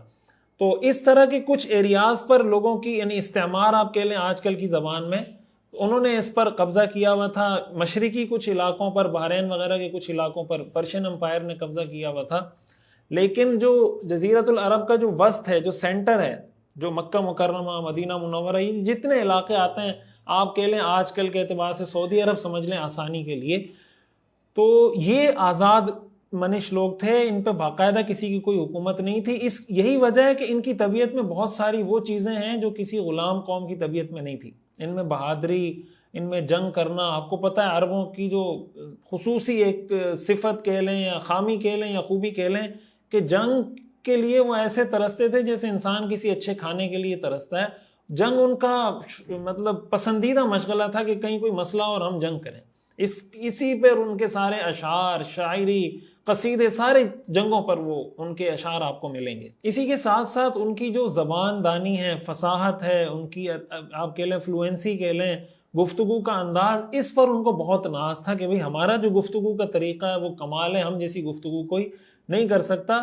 اسی وجہ سے عربوں کو، آپ نے حدیث میں ہم نے سنا ہے نا، آپ نے بھی سنا ہوگا کہ بھئی کسی عربی کو عجمی پہ فضیلت حاصل نہیں ہے. وہ اپنے آپ کو جو عجمیوں پہ فضیلت دیتے تھے وہ اپنی زبان کی وجہ سے، کہ بھئی جس طرح کی گفتگو کا سلیقہ ہمیں حاصل ہے دنیا میں کوئی اس طریقے سے گفتگو نہیں کر سکتا، اس لیے ہمیں ان پہ فضیلت حاصل ہے. اللہ کے رسول صلی اللہ علیہ وسلم نے آ کر بتا دیا لا فضل لعربی علی عجمی ولا لعجمی علی عربی، کسی عربی کو کسی عجمی پر، کسی عجمی کو کسی عربی پر، کسی گورے کو کالے پر، کسی کالے کو گورے پر کوئی فضیلت حاصل نہیں، الا بالتقوی، اللہ کی نظر میں معیار صرف تقوی ہے. اس پر ان کو ناز ہوتا تھا اپنی گفتگو اور زبان دانی کے سلیقے پر. اسی طرح بہت بے تکلف لوگ تھے، لگی لپٹی نہیں رکھتے تھے، صاف بات کرتے تھے، جو بات دل میں ہوتی تھی منہ پہ کر دیا کرتے تھے. عمومی قومی مزاج ان کا یہ تھا کہ بالکل بے تکلف اور دو ٹوک بات کرنے والے لوگ تھے، صاف گفتگو کرنے والے لوگ. اسی کے ساتھ ساتھ امانت داری، مہمان نوازی یہ عربوں کا خاصہ رہا ہے، اور آج بھی اگر آپ عرب ممالک میں جائیں تو یہ چیز آپ کو بڑی واضح نظر آتی ہے کہ جو ان کے اندر مہمان نوازی، جو سخاوت کے جذبات ہیں، جو ان کو آپ سمجھیں ایک طرح سے میراث میں ملیں، یہ آج بھی آپ کو ان میں نمایاں نظر آئیں گے. اگر ہم ان کی اخلاقی حالت کی بات کریں جزیرۃ العرب کے رہنے والے لوگوں کی، تو اخلاقی اعتبار سے ان کے اندر بہت سارے مسائل تھے. آپ جانتے ہیں، آپ نے قرآنی آیات کے اندر ہمیں اس کا حوالہ ملتا ہے کہ عرب کے لوگ شراب کے بہت عادی تھے، بہت زیادہ شراب پی جاتی تھی ان کے ہاں. یعنی یہ ان کے ہاں ایک قابل فخر بات سمجھی جاتی تھی شراب پینا. شراب کے عادی تھے، عورت کی کوئی حیثیت نہیں تھی. قرآن میں آتا ہے وَإِذَا الْمَوْءُودَةُ سُئِلَتْ بِأَيِّ ذَنبٍ قُتِلَتْ، کہ جب زندہ درگور کی ہوئی بچی سے پوچھا جائے گا کہ کس گناہ میں، کس جرم میں اس کو دفن کیا گیا تھا. آپ جانتے ہیں کہ بچیوں کی پیدائش پر وہ اس کو برا سمجھتے تھے اور بچی پیدا ہوتے ہی اس کو زندہ درگور کر دیتے تھے. بہت سی دفعہ ایسا ہوا ہے کہ بچی بالغ ہونے کی عمر کو پہنچ جاتی تھی اور ان کو موقع نہیں ملتا تھا، تو اس عمر میں بھی جا کے بچیوں کو انہوں نے دفن کیا ہے. ایسے واقعات آپ کو سیرت تاریخ کی کتابوں میں ملیں گے، حدیث کی کتابوں میں، کہ بعد میں جو لوگ مسلمان ہوئے اور انہوں نے جو اعترافات کیے کہ ہم نے کس کس طریقے سے اپنی بچیوں کو دفن کیا، وہ اتنی دردناک سٹوریز ہیں، اتنی دردناک کہانیاں ہیں کہ انسان اس کو سن نہیں سکتا. یہ ان کی حالت تھی. قرآن کریم میں آتا ہے وَإِذَا بُشِّرَ أَحَدُهُم بِالْأُنثَىٰ ظَلَّ وَجْهُهُ مُسْوَدًّا وَهُوَ كَظِيمٌ يَتَوَارَىٰ، کہ جب اس کو بچی کی خوشخبری دی جاتی ہے، اس کو بتایا جاتا ہے کہ تمہاری بیٹی ہوئی ہے، تو اس کا چہرہ سیاہ ہو جاتا ہے اور اپنی قوم سے منہ چھپاتا پھرتا ہے کہ میں اپنی قوم کو کیا بتاؤں گا کہ میرے ہاں بیٹی کی ولادت ہوئی ہے. اسی کے ساتھ ساتھ عورت کی ان کی نظر میں انہوں نے اتنا اس کو گرا دیا تھا کہ عورت کو انہوں نے ایک مال بنا دیا تھا، ایسٹ. جس طرح کسی کا انتقال ہوتا ہے نا، تو اس کے انتقال میں مثال کے طور پر اس نے کچھ مال چھوڑا، دراہم، دنانیر، گھوڑے، اونٹ، تو وہ نیچے ورثہ کو منتقل ہو جاتے تھے. عورت کو بھی اسی طرح ایسٹ کے طور پر میراث میں تقسیم کرتے تھے کہ یہ عورت تمہاری میراث میں، تمہیں میراث میں مل گئی، یہ عورت میراث میں تمہیں مل گئی. اور اس کی اگر پھر شادی وہ نہیں کر سکتی تھی، اگر اس کے شوہر کا انتقال ہو گیا بعد میں اس کی شادی نہیں ہو سکتی تھی. اور پتہ نہیں اگر جب اس کے ایام کے دن ہوتے تھے ان کو الگ کمروں میں بند کر دیا جاتا تھا، ان سے بات چیت نہیں کی جاتی تھی، ان کے ہاتھ کا کھانا نہیں کھایا جاتا تھا. ایک الگ، یعنی عورتوں کے حوالے سے انتہائی گراوٹ کا اور اخلاقی اعتبار سے بہت زیادہ زوال کا شکار تھا عرب کا معاشرہ. سود ان کے معاشرے میں بالکل عام تھا. ڈکیتیاں، لوگوں کو لوٹنا، یہ کامن سی چیز تھی. قرآن کریم میں آتا ہے نا اولم یروا انا جعلنا حرما آمنا ویتخطف الناس من حولهم، کہ یہ نہیں دیکھتے کہ ہم نے حرم کو امن کی جگہ بنایا، حالانکہ اس کے آس پاس سے لوگوں کو اچک لیا جاتا. لوگ سفر کرتے تھے، رستے میں ڈاکو لوٹ لیا کرتے تھے. سود، بہت بے رحم طریقے سے سود کھایا کرتے تھے. قرآن کریم نے جو سود حرام کیا، قرآن کریم نے بتایا کہ بھئی تم جو سود در سود، سود پہ سود، سود پہ سود کھائے جا رہے ہو، اس سے اپنے آپ کو بچاؤ. لا تأکلوا الربا اضعافا مضاعفا، سود در سود، دگنا اور چگنا کر کے سود مت کھایا کرو. سود ان کے معاشرے میں عام تھا، شراب عام تھی، فحاشی، عریانی، بے حیائی عام تھی، بات بات پہ لڑنا، بلا وجہ غیرت کے نام پہ لڑنا، غیرت کے نام پہ عورتوں کو قتل کرنا، یہ ان کے کلچر کا حصہ تھا. لوگوں کو لوٹنا، لوگوں کو ستانا، اپنے قبیلے کی بلا وجہ حمایت کرنا. اور یہ عربوں کا ایک مشہور مقولہ تھا کہ انصر اخاک ظالما و مظلوما، کہ بھائی تمہارا بھائی ظالم ہے یا مظلوم ہے، تم نے اس کی مدد کرنی. رسول اللہ صلی اللہ علیہ وسلم نے اس جملے کا صحیح مطلب پھر مسلمانوں کو سمجھایا دین آنے کے بعد کہ بھائی انصر اخاک ظالما او مظلوما، اپنے بھائی کی مدد کرو چاہے وہ ظالم ہے یا مظلوم ہے. مظلوم ہے تو سمجھ میں آتا ہے اس کی مدد کرو, ظالم ہے تو اس کی مدد کرنے کا مطلب یہ ہے کہ اس کا ہاتھ پکڑو, اس کو ظلم سے روکو. یہ اس کی مدد ہے. اگر تم اس کو ظلم کرنے کی اجازت دو گے قیامت کے دن اس کی پکڑ ہوگی, لیکن اگر ظلم سے اس کو روک دو گے تو یہ اس کے ساتھ آپ اس کی ایک طرح سے سمجھیں اس کی ہمدردی ہے, خیر خواہی ہے. یہ ان کے حالات تھے اخلاقی اعتبار سے, جو ان کی آپ کہہ لیں تہذیب کہہ لیں تمدن کہہ لیں, یہ ان کے حالات تھے. اب آتے ہیں کہ مذہبی حالت جزیرۃ العرب کی, وہ بھی سمجھ لیتے ہیں. مذہبی اعتبار سے آپ کو جزیرۃ العرب میں 4-5 مختلف قسم کے لوگ ملیں گے. اس میں آپ کو بت پرست اور مشرک لوگ بھی ملیں گے جو بتوں کی عبادت کرتے تھے, مشرک تھے, بتوں کو پوجتے تھے. آپ کو پتہ ہے کہ انہوں نے بیت اللہ کے اندر بہت سارے بت نصب کیے ہوئے تھے. فتح مکہ کے موقع پر رسول اللہ صلی اللہ علیہ وسلم جب تشریف لائے, آپ نے حضرت علی رضی اللہ تعالیٰ عنہ کو فرمایا کہ بھئی یہ سارے بت یہاں سے نکالیں. تو بت پرست لوگ بھی ان میں تھے. یہ بت پرستی کیسے شروع ہوئی ایک مستقل سٹوری ہے, ظاہر ہے وہ ہمارا موضوع نہیں, اس لیے میں اس کی طرف نہیں جانا چاہتا. قرآن کریم میں آتا ہے نا. اچھا, یہ بتوں کی عبادت بھی کرتے تھے, یہ بھی کہتے تھے کہ ہم ان بتوں کی عبادت صرف اس لیے کرتے ہیں کہ یہ ہمیں اللہ کے قریب کر دیں گے, یہ ایک وسیلہ اور ذریعہ ہے, اصل معبود اللہ ہے. اسی لیے آپ قرآن کریم میں آتا ہے نا کہ قرآن کریم میں جگہ جگہ وَلَئِن سَأَلْتَهُم مَّنْ خَلَقَ السَّمَاوَاتِ وَالْأَرْضَ لَيَقُولُنَّ اللَّهُ, کہ اگر تم ان کو کہو کہ بھائی آسمان و زمین کو کس نے پیدا کیا, تو یہ کہیں گے اللہ نے پیدا کیا. جگہ جگہ اللہ تعالیٰ نے اس بات کا ذکر کیا ہے کہ اگر ان سے یہ سوال کرو تو یہ کہیں گے کہ بھائی اللہ نے پیدا کیا. اسی لیے قرآن میں اللہ نے یہ ذکر کیا کہ جب یہ سمندر میں کشتیوں میں پھنستے ہیں تو پھر دعوا اللہ مخلصین لہ الدین, پھر اکیلے اللہ کو پکارتے ہیں, اور جب خشکی پر آتے ہیں پھر بتوں کی عبادت شروع کر دیتے ہیں.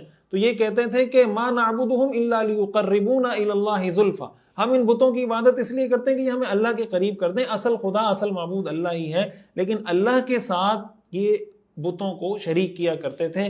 ایک طبقہ وہاں پہ یہ ایسا آباد تھا. دوسرا طبقہ مکہ جزیرۃ العرب میں رہنے والے لوگ ملحدین, جن کو آج ہم ایتھیسٹ کہتے ہیں نا, یہ اس زمانے میں بھی موجود تھے. قرآن کریم میں اللہ تعالیٰ نے اس کا ذکر کیا ہے, وَقَالُوا مَا هِيَ إِلَّا حَيَاتُنَا الدُّنْيَا نَمُوتُ وَنَحْيَا وَمَا يُهْلِكُنَا إِلَّا الدَّهْرُ, کہ یہ لوگ کہتے ہیں کہ جو کچھ ہے یہی دنیا کی زندگی ہے, ہم مرتے ہیں اور جیتے ہیں, اور ہم کو مارتا ہے تو زمانہ مارتا ہے. دہر اسی سے دہریہ ہے, ما یہلکنا الا الدہر, کہ ہمیں اگر مارتا ہے تو زمانہ مارتا ہے. تو دہر سے دہریہ, جس کو ہم ایتھیسٹ کہتے ہیں, ملحد کہتے ہیں کہ بھائی جو سب نیچرلزم ہے, سب نیچر ہے, فطری نظام ہے, یہ کائنات خود بنی ہے, خود چل رہی ہے, خود صبح ہوتی ہے, خود شام ہوتی ہے, خود گندم اگتی ہے, خود جناب آم آتا ہے, سیب آتا ہے, جناب مکئی, اور بارش ہوتی ہے, بادل آتے ہیں جناب آسمان سے, اللہ تعالیٰ یہ پانی برستا ہے, زمین سے فصلیں اگتی ہیں, پودے اگتے ہیں, یہ سب کچھ خود بخود ہو رہا ہے. ما یہلکنا الا الدہر, ایسے لوگ بھی وہاں پہ موجود تھے. اسی کے ساتھ ساتھ اس میں یہودی بھی آباد تھے. آپ جانتے ہیں کہ رسول اللہ صلی اللہ علیہ وسلم نے جب مدینہ منورہ ہجرت کی تو وہاں پہ یہودیوں کے بڑے بڑے قبائل آباد تھے. خیبر کا پورا علاقہ آپ یہ کہہ لیں کہ یہودی بستی تھی, یہودی کمیونٹی ساری وہاں پہ رہتی تھی. اسی طرح یہودیوں کے اور قبائل وہاں پہ آباد تھے.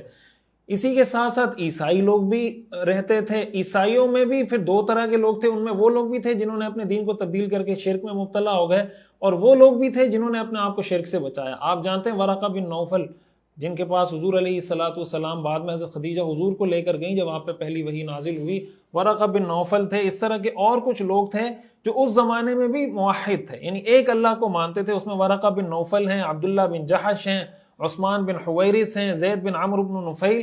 یہ سارے وہ لوگ تھے جو اس زمانے میں بھی یہ کہتے تھے کہ بھئی یہ جو بت پرستی ہے اس کا تو دین سے مذہب سے کوئی لینا دینا نہیں ہے. یہ ان کی جو میں نے ساری تفصیل بتائی, یہ ان کے حالات تھے اخلاقی اعتبار سے, اور یہ ان کے حالات تھے مذہبی اعتبار سے. اگر میں اس کو آپ سمرائز کر کے بتاؤں کہ عربوں کی حالت کیا تھی, تو وہ اس خطبے سے واضح آپ کو ہوگا جو حضرت جعفر بن ابی طالب رضی اللہ تعالیٰ عنہ نے حبشہ کے بادشاہ کے سامنے. آپ جانتے ہیں حضرت جعفر ان صحابہ میں سے جنہوں نے حبشہ کی طرف ہجرت کی تھی. تو حبشہ پھر غزوہ خیبر میں وہ آ کے شریک ہوئے, غزوہ خیبر کی فتح کے موقع پر. تو حبشہ جب یہ گئے تو یہاں مکہ کے لوگوں نے ان کے پیچھے لوگ بھیجے, بادشاہ کو کہا کہ بھئی ان کو ہمارے حوالے کرو, یہ ہمارے مجرم ہیں, تو آپ ان کو ہمارے حوالے کرو. بادشاہ نے طلب کیا کہ بھئی جو لوگ ہجرت کر کے ہیں ذرا ان کو ہمارے سامنے پیش کریں. حضرت جعفر رضی اللہ تعالیٰ عنہ نے ان کے سامنے ایک خطبہ دیا, ان کے سامنے ایک اپنی گفتگو رکھی کہ آپ میری بات سنیں. تو حضرت جعفر نے جو تعارف کروایا نا اسلام کا, کہ ہم کون لوگ تھے, کیا کرتے تھے, اس سے واضح ہوتا ہے کہ اس زمانے کے حالات کیا تھے. انہوں نے کہا بادشاہ سلامت, ہم جاہل لوگ تھے, بتوں کی پوجا پاٹ کرتے تھے, مردار کھاتے تھے, بے حیائی کے کاموں میں مبتلا تھے, رشتہ داریوں کو توڑے بیٹھے تھے, برے پڑوسی تھے, طاقتور کمزور کا مال ہڑپ کر جاتا تھا. یہ ہمارے حالات تھے کہ اللہ نے ہم ہی میں سے رسول بھیجا, جس کے خاندان کو ہم بہت اچھے طریقے سے جانتے ہیں، ان کی سچائی، امانت داری، پاک دامنی کے ہم سب گواہ ہیں۔ انہوں نے ہمیں اس بات کی دعوت دی کہ صرف اللہ کی عبادت کرو، اللہ کے علاوہ کسی کی عبادت مت کرو، اور ہمیں یہ حکم دیا کہ پتھروں کی عبادت کرنا، بتوں کی عبادت کرنا چھوڑ دو۔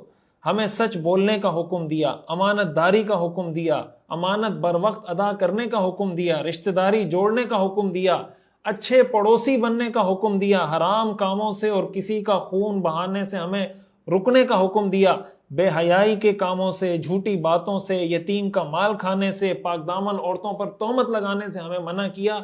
یہ وہ خطبہ ہے جو حضرت جعفر نے نجاشی حبشہ کے بادشاہ کے سامنے پیش کیا کہ پہلے ہماری یہ حالت تھی، اللہ کے رسول کے آنے کے بعد ہماری یہ حالت ہوئی۔ اس سے یہ بات واضح ہو جاتی ہے کہ اس زمانے کے عربوں کے حالات کیا تھے۔ یہ سارے حالات آپ کے سامنے آ گئے، پرشین امپائر، رومن امپائر، چین، اس کے علاوہ جزیرۃ العرب، ان سب کے اخلاقی حالات، معاشرتی حالات، سیاسی حالات، مذہبی حالات، ان سب کو اگر آپ دیکھیں، یہ حالات تھے اس وقت جب اللہ تعالیٰ نے اپنے حبیب صلی اللہ علیہ وسلم کو اس دنیا میں بھیجا۔ قرآن کریم میں اللہ تعالیٰ نے اس کا نقشہ کھینچا ہے۔ قرآن کریم میں اللہ تعالیٰ ارشاد فرماتے ہیں، ظہر الفساد فی البر والبحر بما کسبت ایدی الناس لیذیقہم بعض الذی عملوا لعلہم یرجعون، کہ خشکی کے اندر اور سمندر کے اندر فساد برپا ہو چکا ہے انسانوں کے اپنے کرتوتوں کی وجہ سے اور انسانوں کے اپنے اعمال کی وجہ سے۔ اسی کے ساتھ ساتھ جو آیت میں نے آپ کے سامنے پڑھی، قرآن کریم میں اللہ نے فرمایا، کتاب انزلناہ الیک لتخرج الناس من الظلمات الی النور، یہ کتاب ہم نے آپ پر نازل کی تاکہ آپ لوگوں کو تاریکیوں سے روشنی کی طرف لے کر آئیں۔ اس سارے پس منظر کو اگر آپ سامنے رکھیں اور پھر آپ دیکھیں کہ اللہ کے رسول نے آ کے ہمیں کیا تعلیمات دی، تو آپ کو قرآن کی آیت سمجھ میں آئے گی کہ اللہ کے رسول نے دنیا میں آ کر دنیا کو کس طرح تاریکیوں سے نکال کر روشنی کے ایک جہان میں اور روشنی کے ایک کہکشاں میں اس دنیا کو پہنچایا ہے۔ اسی طرح قرآن کریم میں اللہ تعالیٰ نے حضور علیہ الصلاۃ والسلام کا تعارف کرتے ہوئے فرمایا، یأمرہم بالمعروف وینہاہم عن المنکر ویحل لہم الطیبات ویحرم علیہم الخبائث ویضع عنہم اصرہم والاغلال التي کانت علیہم، کہ وہ نبی ان کو امر نیکی کا حکم دیتے ہیں، برائی سے روکتے ہیں، پاکیزہ چیزوں کو حلال کرتے ہیں، خبیث چیزوں کو حرام قرار دیتے ہیں، اور ساتھ ساتھ ان کے اوپر سے وہ بوجھ اور پابندیاں ہٹا رہے ہیں جو ان کے اوپر تھیں۔ یعنی انسانوں نے اپنے اوپر بہت سی وہ پابندیاں لگا رکھی تھیں جو اللہ کی طرف سے نہیں تھی۔ رسول اللہ صلی اللہ علیہ وسلم نے آ کر بتایا کہ بھئی یہ ساری پابندیاں تمہاری اپنی بنائی ہوئی ہیں، اور کچھ وہ چیزیں جو اللہ تعالیٰ نے پچھلی امتوں کے لیے حرام کی تھی، اللہ تعالیٰ نے حضور علیہ الصلاۃ والسلام کے ذریعے اس امت کے لیے حلال کر دی۔ اللہ کے رسول صلی اللہ علیہ وسلم نے آ کر انسانیت کو ایک سہولت فراہم کی، اور آسانی آپ علیہ الصلاۃ والسلام نے دنیا میں آ کر انسانوں کو فراہم کی۔ اب ہم آتے ہیں اپنے سبق کے آخری حصے کی طرف کہ اللہ تعالیٰ نے حضور علیہ الصلاۃ والسلام کو جزیرۃ العرب میں ہی کیوں بھیجا۔ اس کی 2-3 وجوہات ہیں، میں مختصراً اس کو ذکر کروں گا۔ اس کی جغرافیائی ایک وجہ بھی ہے، اس کی نفسیاتی وجہ بھی ہے، اس کی جناب عمرانی، جس کو سوشل سٹڈیز آپ کہہ سکتے ہیں، وہ وجہ بھی ہے، مختلف وجوہات ہیں۔ ڈاکٹر حمید اللہ صاحب کی ایک کتاب ہے رسول اکرم صلی اللہ علیہ وسلم کی سیاسی زندگی، انہوں نے اس کو بڑے اچھے طریقے سے اس کتاب میں بیان کیا۔ آپ کو موقع ملے تو ضرور آپ اس کتاب کا مطالعہ کریں۔ جغرافیائی اعتبار سے اگر بات کریں تو جغرافیائی اعتبار سے جزیرۃ العرب اور مکہ مکرمہ اس وقت کی موجود دنیا کا سینٹر، معلوم دنیا کا سینٹر تھا، اس لیے کہ اس کے ایک طرف افریقہ ہے، یہ ایشیا کے آپ سمجھیں ایشیا میں ہے، اور اس کے دائیں طرف مشرق کی طرف ایشیا کے باقی ممالک ہیں، اور اس کے اوپر یورپ کا علاقہ ہے۔ یہ جیوگرافیکلی یہ سینٹر بنتا ہے۔ تو اللہ تعالیٰ نے اپنے حبیب صلی اللہ علیہ وسلم کو ایسی جگہ پر پیدا فرمایا، ایسی جگہ پر مبعوث فرمایا جو ساری دنیا کے لیے ایک سینٹر اور مرکز کی حیثیت رکھتا ہے، تاکہ سب کے لیے ایکسس برابر ہو، سب کے لیے ایکسس ایک جیسی ہو، اور جو بھی مرکزی شخصیت ہوتی ہے اس کو ایسی ہی جگہ پر ہونا چاہیے جو سب کے لیے مرکزی جگہ پر ہو اور ایکسیسیبل ہو۔ اللہ تعالیٰ نے حضور علیہ الصلاۃ والسلام کو اس جگہ پہ پیدا فرمایا، اس جگہ پہ مبعوث فرمایا، اس لیے کہ یہ دنیا کا سینٹر تھا، دنیا کا مرکز تھا۔ اس کے علاوہ اگر جیوگرافیکلی دیکھیں تو آپ یورپ سرد علاقہ سمجھا جاتا ہے، ٹھنڈے ممالک ہیں یورپ کے، اور افریقہ کو دیکھیں تو وہ زرخیز گرینری وہاں پہ بہت زیادہ ہے، اور اگر ایشیا کو دیکھیں خصوصاً جزیرۃ العرب ان علاقوں کو دیکھیں تو دنیا کے جتنے بڑے بڑے صحرا ہیں وہ تقریباً آپ کو یہاں ایشیا کے اندر ملیں گے. پہاڑی سلسلے ہیں بہت بڑے بڑے. جو سرد علاقوں کے لوگ ہوتے ہیں ان میں ذہانت ہوتی ہے، اور جو زرخیز علاقوں کے لوگ ہوتے ہیں ان کے اندر تمدنی ترقی کا یا آگے بڑھنے کا، ترقی کا ایک ان کے اندر ایک نفسیاتی عنصر ایلیمنٹ ان کے اندر موجود ہوتا ہے. اور جو صحرائی اور پہاڑی علاقوں کے رہنے والے لوگ ہوتے ہیں ان کے اندر ایک جفا کشی ہوتی ہے. تو اگر آپ جزیرۃ العرب کو دیکھیں، آپ کو یہاں پہ ٹھنڈے علاقے بھی ملیں گے. آپ طائف کا علاقہ دیکھ لیں، بہت ٹھنڈا علاقہ ہے طائف کا. اگر آپ یہاں پہ پہاڑی سلسلے دیکھنا چاہتے ہیں، صحرائی زمینیں دیکھنا چاہتے ہیں، تو مکہ کی پہاڑی سلسلے، صحرائی علاقے، بنجر زمینیں اس کی واضح مثال ہیں. اگر آپ زرخیز علاقے دیکھنا چاہتے ہیں تو مدینہ منورہ کو آپ دیکھ لیں، وہاں پہ کھجوروں کے باغات ہی باغات ہیں. جزیرۃ العرب کو اگر آپ اس اعتبار سے دیکھیں، اور پھر رسول اللہ صلی اللہ علیہ وسلم کا ان تینوں علاقوں سے کسی نہ کسی طرح تعلق بھی تھا. یہ آگے جا کے میں ایکسپلین کروں گا کہ مدینہ سے آپ کا ننیالی رشتہ بنتا ہے، کس طرح بنتا ہے وہ میں آگے جا کے ایکسپلین کروں گا. طائف سے آپ کے ماموں کا ایک طرح کا رشتہ بنتا ہے، اور مکہ مکرمہ میں تو آپ پیدا ہوئے ہیں. تو آپ علیہ الصلوۃ والسلام کے اندر آپ یہ کہہ لیں کہ سرد علاقے کے لوگوں کی ذہانت، زرخیز علاقے کے لوگوں کی جو ترقی پسند سوچ، اور اسی طرح صحرائی اور بنجر علاقوں کے لوگوں کی جفا کشی اور محنت کی وہ جو ایک عادت ہوتی ہے، یہ ساری چیزیں آپ کے اندر موجود تھی.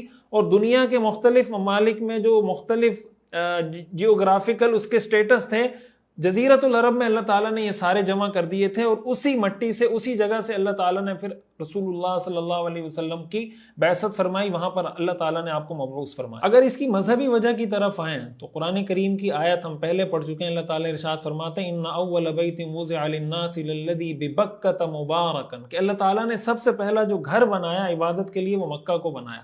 اب مکہ ظاہر ہے کہ جزیرۃ العرب میں تھا، وہاں پہ موجود تھا. حضرت ابراہیم علیہ السلام نے جو دعا کی تھی کہ اللہ اس کو بار بار آنے کی جگہ بنا، امن کی جگہ بنا، حضرت ابراہیم علیہ السلام یہاں پہ تشریف لائے، حضرت اسماعیل علیہ السلام تشریف لائے، اور اللہ تعالیٰ نے عبادت کے لیے دنیا میں سب سے پہلا گھر یہاں پہ بنایا. اور اگر آپ دیکھیں قرآن کریم کے اندر جتنی اقوام کا آپ کو ذکر ملتا ہے، قوم عاد کا، قوم سمود کا، اسی طرح حضرت شعیب علیہ السلام کا واقعہ آپ کو قرآن کریم کے اندر ملے گا، حضرت لوط علیہ السلام کی قوم کا واقعہ آپ کو سننے کو ملے گا. ان سارے واقعات کا محور مرکز یہ جزیرۃ العرب ہے. اور انبیاء میں سے تقریباً جن انبیاء کا قرآن میں ذکر ہوا ہے ان کا یہاں سے گزر ہوا ہے یا یہاں پہ وہ رہے ہیں. تو اس اعتبار سے مذہبی طور پر یہ پہلے سے حضرت ابراہیم علیہ السلام کے دور سے اس کو ایک مرکزی حیثیت حاصل تھی، یا ایک سینٹر تھا مذہبی اعتبار سے. تو اللہ تعالیٰ نے رسول اللہ صلی اللہ علیہ وسلم کو جس جگہ مبعوث فرمایا تو وہ مذہبی اعتبار سے بھی ایک سینٹر اور مرکز تھا، جیوگرافیکلی بھی سینٹر تھا، مذہبی اعتبار سے بھی سینٹر تھا. اور اگر اس کی نفسیاتی وجہ دیکھیں، یا آپ اس کو سیاسی وجہ کہہ سکتے ہیں، نفسیاتی وجہ اس اعتبار سے کہہ سکتے ہیں کہ میں نے آپ کو بتایا کہ عربوں کی طبیعت میں آزادی تھی، ان پر کسی کی ایسی حکمرانی نہیں رہی تھی کہ ان کا کوئی غلامانہ سوچ ہو. ان کی طبیعت میں ایک آزادی تھی جس کی وجہ سے وہ چیزوں کو اپنے زاویہ نظر سے، اپنے پیراڈائم سے سوچتے تھے، اور خود ڈیسیجن لیتے تھے کہ یہ بات ٹھیک ہے یا غلط ہے، اس کے مطابق وہ فیصلہ کیا کرتے تھے. کسی دوسرے کے پیراڈائم سے، کسی نقطہ نظر کو نہیں دیکھتے تھے. اسی لیے ان کو جب رسول اللہ صلی اللہ علیہ وسلم نے دعوت دی، انہوں نے جو اعتراضات کیے وہ ان کے اپنے اعتراضات تھے کہ ہمیں اس پہ یہ اعتراضات ہیں، ہمارے آباء و اجداد بتوں کی عبادت کرتے تھے وغیرہ وغیرہ. یہ جو ان کی ایک آزاد سوچ تھی اور کوئی محکوم غلامانہ سوچ نہیں تھی. دنیا میں ایک بہتر انقلاب کے لیے ایسی قوم کی ضرورت تھی کہ ایسے لوگوں میں اس دین کو ایسے لوگوں کے ہاتھ میں دیا جائے کہ وہ بالکل آپ سمجھیں کہ ایک طرح سے فریش ہوں، صاف تختی ہے، اس پہ آپ کچھ لکھ دیں، وہ جب اس کو لے کے اٹھیں گے تو پوری دنیا کے اندر وہ پھیل جائیں گے. یہ بھی اس کی ایک وجہ مورخین نے بیان کی ہے کہ ظاہر ہے اللہ تعالیٰ اپنی حکمتوں کو بہتر جانتا ہے. ہم کوئی ایسے نہیں کہ ہم اللہ تعالیٰ کی حکمتوں کو شمار کر سکیں، لیکن ان ساری معلومات جو ہمارے پاس دستیاب معلومات ہیں اس کی حد تک رہتے ہوئے اگر آپ اس کو جج کرنے کی کوشش کریں گے تو آپ کو حیرت ہوگی کہ اللہ تعالیٰ نے اپنے حبیب صلی اللہ علیہ وسلم کے لیے کیسی جگہ کا انتخاب فرمایا. اب ہم آتے ہیں اس بات کی طرف کہ رسول اللہ صلی اللہ علیہ وسلم کی شخصیت کا انتخاب اللہ تعالیٰ نے کیا، تو اس انتخاب کے اندر کیا حکمتیں ہو سکتی ہیں. ظاہر ہے کہ اگین بات وہی ہے کہ اللہ کا فیصلہ، اللہ جس کا انتخاب کریں، لیکن کچھ چیزیں ایسی ہیں جو مورخین اور سیرت نگاروں نے ذکر کی ہیں. اور ایک حکمت یہ بیان کی ہے کہ دیکھیں جب انسان، کوئی ایسا خاندان ہوتا ہے جن کے خاندان میں بادشاہتیں رہی ہوں، سردار رہے ہوں، تو ان کے اندر صلاحیتیں اور کچھ ایسی خوبیاں تو ہوتی ہیں سرداروں کی نسل میں یا ان کے خاندان میں، اچھی خوبیاں ان کے اندر موجود ہوتی ہیں. لیکن جب ایک قوم مسلسل سرداری کرتی رہے تو پھر ان کی جو وہ صلاحیتیں وہ کم ہونا شروع ہو جاتی ہیں. اس کی مثال سوشل سٹڈیز کے جو ماہرین ہیں وہ یہ لکھتے ہیں کہ بھائی مثال کے طور پر جیسے زمین سے آپ بار بار فصل اگاتے ہیں نا، تو بار بار جب آپ جس زمین سے فصل اگاتے ہیں اس کی جو طاقت قوت ہے وہ کم پڑتی چلی جاتی ہے. اس طرح جس خاندان میں مسلسل بادشاہ سردار بڑے لوگ رہے ہوں تو آہستہ آہستہ جو نیچے نسل آتی چلی جاتی ہے ان کے اندر وہ صلاحیتیں محدود ہوتی چلی جاتی ہیں. اچھا، صلاحیتیں ان میں محدود ہو جاتی ہیں اور ان میں وہ جو سردارانہ تکبر ہے، فخر ہے، غرور ہے، ایک قسم کی بدماشی، وہ ان کی طبیعت کا حصہ ہوتی ہے. یعنی صلاحیتیں کم ہوتی جاتی ہیں اور جو برائی ہیں وہ ان کے اندر جڑ پکڑتی چلی جاتی ہیں. رسول اللہ صلی اللہ علیہ وسلم کو اگر آپ دیکھیں، آپ قریش کے سب سے معزز خاندان میں سے تھے، لیکن اللہ تعالیٰ نے آپ کا جس طریقے سے آپ کی تربیت فرمائی کہ آپ علیہ الصلوۃ والسلام کی ولادت ہوئی تو آپ کے والد کا انتقال ہو چکا تھا، آپ یتیم تھے. 6 سال کی عمر میں والدہ کا انتقال ہو گیا، 12 سال کی عمر میں دادا کا انتقال ہو گیا. پھر جن جن مشکلات سے آپ کو گزرنا پڑا، آپ نے بکریاں چرائیں، آپ نے محنت کی، مزدوری کی، تجارت کے لیے آپ نے شام کا سفر کیا، بحرین کا سفر کیا، یمن کا سفر کیا. یعنی جو ممکنہ مشکلات دنیا میں کسی پر آ سکتی ہیں، اللہ تعالیٰ نے اپنے حبیب صلی اللہ علیہ وسلم کو ان تمام مشکلات سے گزارا. تو وہ سرداری والا یا وہ جو آپ کی صلاحیتیں تھیں خاندانی، وہ آپ کے اندر پہلے سے موجود تھیں.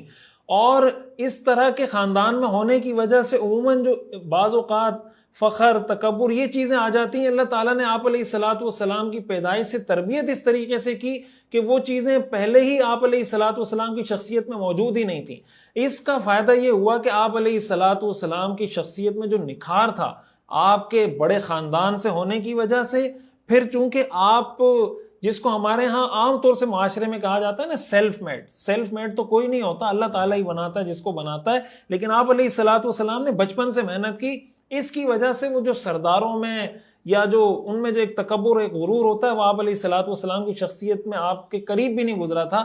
حدیث میں آتا ہے نا کہ آپ علیہ الصلوۃ والسلام کے سامنے ایک شخص آیا ایک وقت میں تو وہ ایسے کانپنے لگ گیا.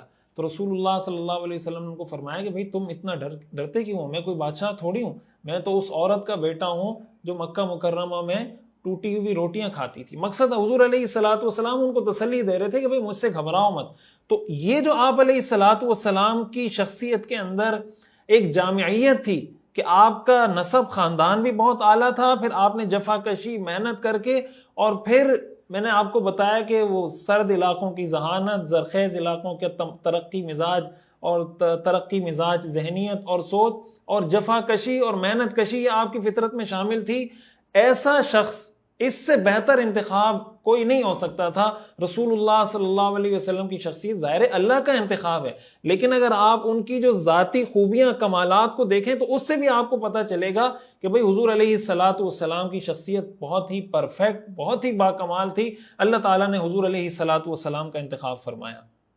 اور آخری بات میں آپ کو بتاؤں، یہ سارا فلسفہ اگر ہم پڑھیں، مولانا سید ابو الحسن علی ندوی صاحب رحمۃ اللہ علیہ کی کتاب ہے عربی میں الی الاسلام من جدید، کہ دوبارہ سے اسلام کی طرف آئیں، تو انہوں نے لکھا ہے کہ اسلام کا مقابلہ ہمیشہ جاہلیت سے ہی رہا ہے. آج کے دور میں اگر ہم بات کریں، ہمارے ہاں ماڈرنزم کے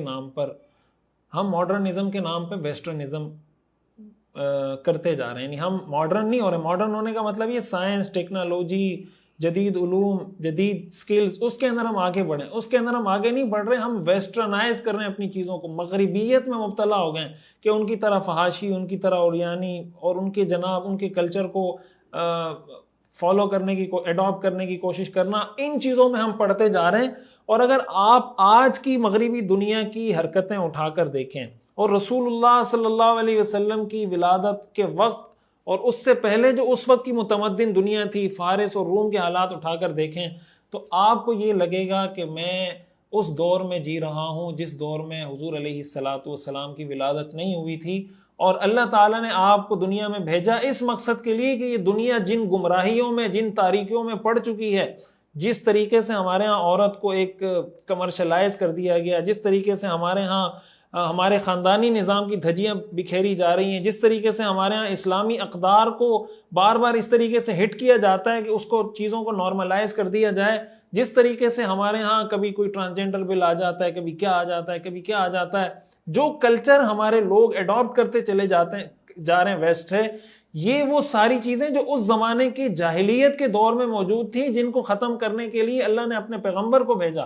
آج مسلمانوں کے پاس اللہ کا دیا ہوا وہ نظام ہے۔ اگر دنیا کے اندر کوئی تبدیلی آ سکتی ہے، دنیا کے اندر کوئی انقلاب آ سکتا ہے، تو جس طریقے سے اس وقت دنیا کے پاس کوئی نظام موجود نہیں تھا، کوئی تہذیب موجود نہیں تھی، کوئی اخلاقی اقدار اس طرح کی موجود نہیں تھی، یہ ساری اخلاقی اقدار، یہ ثقافت، یہ ساری چیزیں اسلام نے آ کر دی۔ رسول اللہ صلی اللہ علیہ وسلم نے دنیا کی تاریخ کا تیز ترین انقلاب، آپ انقلاب فرانس کو دیکھیں، آپ انقلاب روس کو دیکھیں، وہ زندگی کے ایک شعبے میں آیا ہے، یا سیاست میں یا معیشت میں۔ حضور علیہ الصلاۃ والسلام کا جو انقلاب آپ نے برپا کیا، وہ خاندانی نظام میں بھی کیا، وہ سماجی نظام میں بھی کیا، وہ معاشرتی نظام میں بھی کیا، وہ سیاسی نظام میں بھی کیا، وہ اکنامک سسٹم میں بھی کیا، وہ بیلیف میں بھی کیا، وہ آپ نے ریچولز میں بھی کیا، وہ عبادات میں بھی کیا۔ ہر چیز کے اندر آپ نے انقلاب برپا کیا۔ اتنا کمپریہنسو ہمہ جہت انقلاب آپ علیہ الصلاۃ والسلام نے اس دین کی نسبت سے، اس دین کی برکت سے، اس وحی کی تعلیمات سے برپا کیا ہے۔ آج دنیا میں اگر کوئی مذہب، کوئی دین دنیا کے حالات کو بہتر کر سکتا ہے، دنیا کے نظام کو سیٹ کر سکتا ہے، اس ترسی ہوئی انسانیت پر رحم کھا کر ان کے دنیا اور آخرت کے مسائل کو حل کر سکتا ہے، وہ ایک ہی واحد نظام ہے اسلام کا۔ ان الدین عند اللہ الاسلام، اور اسی دین کو دے کر اللہ تعالیٰ نے اپنے پیغمبر کو بھیجا تھا۔ ہم یہ جو سیرت النبی پڑھ رہے ہیں، اس لیے پڑھ رہے ہیں کہ اپنے حبیب صلی اللہ علیہ وسلم کی سیرت پڑھیں، سنیں، پھر اس کو اپنائیں اپنی ذاتی زندگی میں، اپنی خاندانی زندگی میں، معاشرتی زندگی میں، سیاسی زندگی میں، اپنے اکنامک سسٹم میں، ہر جگہ پر اس کو اڈاپٹ کریں، تو اللہ تعالی ہمیں دوبارہ اسلام کی وہ بہاریں، دوبارہ اسلام کا وہ انقلاب ہمیں نصیب کر سکتا ہے جو مسلمانوں سے صرف اس وجہ سے چھنا ہے کہ مسلمانوں نے اپنے دین کو چھوڑا ہے۔ اللہ تعالی ہمیں سمجھنے اور عمل کرنے کی توفیق عطا فرمائے۔ وآخر دعوانا ان الحمدللہ رب العالمین۔ سیرت النبی صلی اللہ علیہ وسلم کا مکمل اور جامع اور کمپریہنسو کورس دیکھیے ہر اتوار کی رات 10 بجے پاکستانی وقت کے مطابق ہمارے آفیشیل یوٹیوب چینل مفتی رشید آفیشیل پر۔ اس کورس میں انشاءاللہ آپ اپنے پیغمبر صلی اللہ علیہ وسلم کی مکمل زندگی کے بارے میں جان سکیں گے۔ خود بھی جڑیں، اپنی فیملی کو، بچوں کو، دوستوں کو بھی جوڑیے۔